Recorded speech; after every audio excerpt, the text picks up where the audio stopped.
started off with my silicone craft sheet, which is by Tim Holtz. Actually, I don't know if it's by Tim Holtz, but it's available at Holy Scrap, so if anyone's looking to purchase it, it's there. It's a silicone mat. You can work on it. You can heat elements on it if you're embossing. You can ink on it. It cleans up very nicely. So it's a great mat to do all of this distressing work with.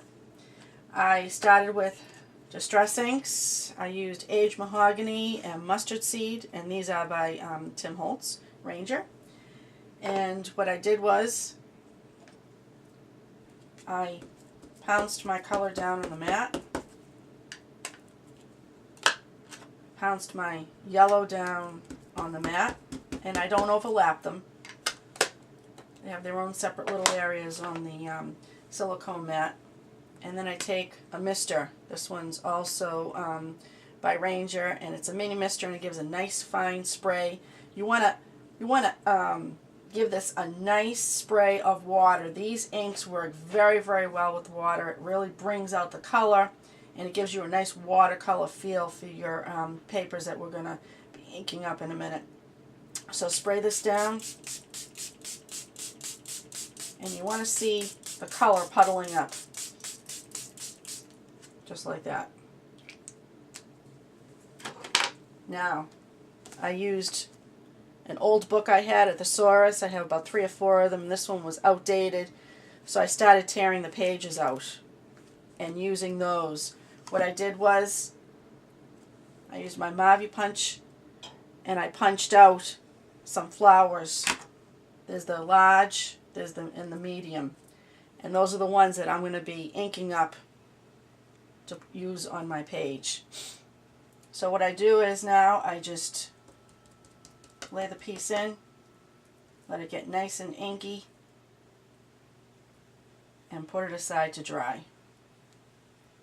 Now you can play with this. You can have a little more yellow on one, maybe a little more, maybe all red on one, a little yellow.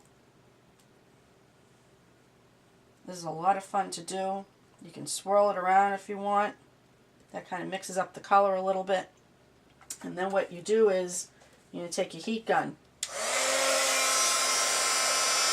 And these dry very quickly. And you can tell when they're dry because they'll start flying away on you.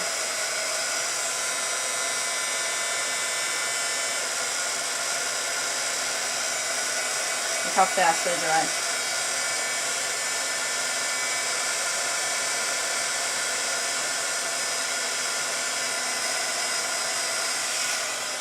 And I like using the heat gun because that really keeps the nice watercolor effect. Look how nice that looks. Now I did the large, and then I also inked up and did some medium ones. And what I did was I layered them together with a piece of foam tape in between. I started with a piece of Coordinations yellow cardstock, piece of foam tape, the first one, and I twisted it so that it layered. You can see all the petals. Put another piece of foam tape, twisted, put that one, and then the top one was the smallest Mavi flower punch, and I put that one on top.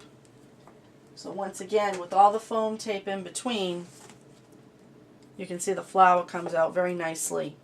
And make sure you play with the petals a little bit, bend them up a little bit so that it looks like it has some life and some dimension to it, and it's not all so flat. Okay, I'll be back with more to show you how to make other elements of this page.